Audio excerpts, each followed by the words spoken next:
नमस्कार। यहाँहरू हेर्दै हुनुहुन्छ लाइभ डिस्कस युट्युब च्यानल र म पासाङ पाखरिन। सधैँ चाहिँ आज पनि एउटा नयाँ विषयवस्तु लिएर आएको छु र भिडियोको टाइटल हेरेर थाहा पाइसक्नुभयो होला हजुरहरूले आज कुन विषयमा भिडियो बन्दैछ भनेर। र भिडियोलाई मन पराउनु भयो भने अन्तिमसम्म हेरी साथ दिनुहोला र लाइक सब्सक्राइब गरिदिनु होला, सेयर पनि गरिदिनु होला, अरूमाझ पुगोस् हैन। देशको लागि बनेको भिडियो भनेको हामी सम्पूर्ण नेपालीवासी, नेपाली मित्र, नेपाल आमालाई माया गर्ने हरेक नेपालीको लागि हो। त्यसैले सबै सामु पुगोस् भन्न चाहन्छु। हजुरहरूको सानो सहयोगले मलाई पनि ठुलो सफलता मिल्नेछ, त्यसैले साथ सपोर्ट गरिदिनु होला। र अब ढिलो नगरिकन हैन सुरु गरौँ आजको विषयवस्तु। विषयवस्तु के छ भने आजको विषयवस्तु मैले ल्याएको छु हर्क साम्पाङ ज्यूप्रति। उहाँलाई लिएर उहाँको बारेमा केही शब्दहरू मैले मेरो बुझाइअनुसार हजुरहरूमाझ प्रस्तुत गर्नेछु। मेरो बुझाइमा चाहिँ हर्क साम्पाङ ज्यू चाहिँ कस्तो मान्छे हो भने देशको एउटा सच्चा मान्छे, देशलाई अति माया गर्ने क्या। हामी उहाँको बारेमा सुन्छौँ हेर्छौँ हैन, अनि मान्छेहरूले ट्रोल बनाउँछन् धेरै। किन पछाडि लाग्नुहुन्छ मान्छेहरू हैन। म चाहिँ यही भिडियो मार्फत सम्पूर्ण नेपालीवासी, नेपाली मन, नेपाललाई माया गर्ने सबै देशप्रेमीहरूलाई चाहिँ के भन्न चाहन्छु भने प्लिज उहाँको बारेमा नराम्रो टिका टिप्पणी नगरिदिनु होला। उहाँ भनेको एउटा देशको सच्चा देशभक्त हो। फेरि यति भन्दै गर्दा तपाईँहरूले यो चाहिँ झोले रहेछ देशको, हामी पनि विदेशमा बस्छौँ हैन, म पनि त्यो भएर चाहिँ अब देशलाई माया गर्ने देशको छोरा हैन।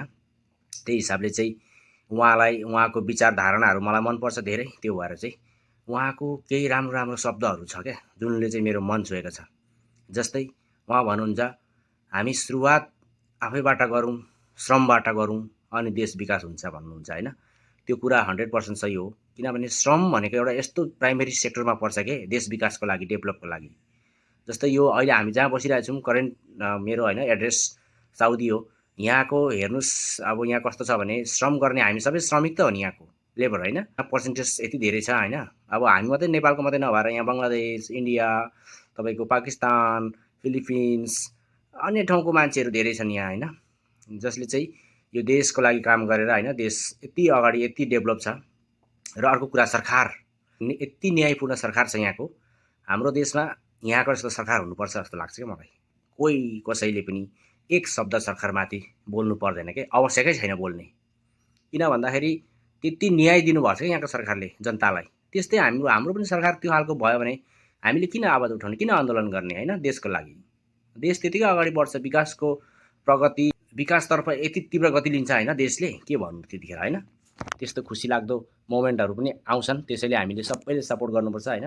र हर्क साम्पाङजीको टपिक भन्दै गर्दा म अलिकति बकी हैन, बाहिर गएर टपिक।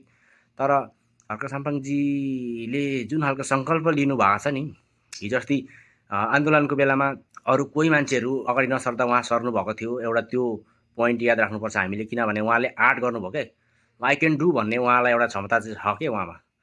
र उहाँले मलाई जहाँसम्म लाग्छ उहाँले नेतृत्व सम्हाल्नु भयो भने घोटाला गर्नुहुन्न, करप्सन गर्नुहुन्न जस्तो लाग्छ क्या।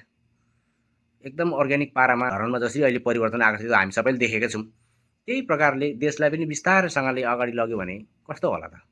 उहाँले भन्नुहुन्छ नि जाति, धर्म हैन, संस्कृति यो सबैभन्दा माथि हाम्रो देश छ र देशप्रति समर्पित हुनुपर्छ हरेक मान्छे।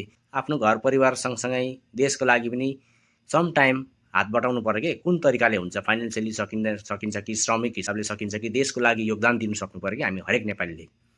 र मलाई आशा छ एक दिन यो अवश्य हुन्छ होला। उहाँ नै प्रधानमन्त्री हुनुपर्छ भन्ने पनि छैन, तर उहाँ जस्तो मान्छे चाहिँ आउनुपर्छ देशमा। उहाँको चाहिँ विचारहरू एकदम मनपर्छ मलाई, त्यही भएर मैले एक दुई शब्द भने हैन उहाँको बारेमा। उहाँले कुनै जाति विवादमा कुरा गर्नुभएको छैन, उहाँले आजसम्म कुनै करप्सन गरे अरे भनेको पनि सुनिएको छैन। म धेरै उहाँको फ्यान फलोइङ हो हैन। उहाँको फेरि एउटा कुरा के छ भने उहाँ हरेक फिल्डमा एक्टिभ देख्छु कि म। म्युजिक लाइनमा जस्तो यो अब हामी सङ्गीत गीत बजाउने हैन, गिटार यसमा पनि एक्टिभै हुनुहुन्छ, गीत सिङ्गिङमा पनि एक्टिभै हुनुहुन्छ, राम्रै हामीले भन्दा राम्रो गीत गाउनुहुन्छ। र अनि पोलिटिकलमा त एक्सपर्ट भइहाल्नु भयो हैन। अनि इङ्ग्लिस एजुकेसनमा भन्नुहुन्छ भने पनि नम्बर 1 मै पर्छ हैन, त्यतिको राम्रो इङ्ग्लिस बोल्नुहुन्छ। हामी आफै पनि त्यति बोल्न सक्दैनौँ त्यति उहाँले बोल्नुहुन्छ हैन, यति राम्रो इङ्ग्लिस छ उहाँको। अनि सबै थोकमा सक्षम भएको मान्छेलाई वाइ नट प्राइम मिनिस्टर हैन, सक्षम हुनुहुन्छ नि। तर हिजो अस्ति जाँदै गर्दा काठमाडौँमा आपत परेको बेलामा जाँदै गर्दाखेरि धेरै मान्छेले सक्षम छैन, ढुङ्गै बोक्नु ठिक छ भन्नुभयो नि, त्यो चाहिँ गलत हो हैन। त्यसरी नभनिदिनुहोस्, उहाँको पनि आफ्नो एउटा जीवन छ हैन, आफ्नो जिन्दगी हो र त्यो जिन्दगीमा पनि ठेस पर्छ क्या यस्तो कुराहरूले। र यति भन्दै हजुरहरूको साथी, दाजु, भाइ जे भन्नुहुन्छ होइन म त्यही हो। र यो भिडियोलाई अन्तिमसम्म हेरेर साथ दिनुभएकोमा धन्यवाद धेरै धेरै हजुरहरूलाई। यस्तै यस्तै भिडियो फेरि पनि लिएर आउनेछु है। त्यसैले मेरो च्यानललाई सब्सक्राइब गर्नुहोस् र मसँग कनेक्ट भएर बस्नुहोस्। अहिलेको लागि बाई बाई, गुड नाइट है।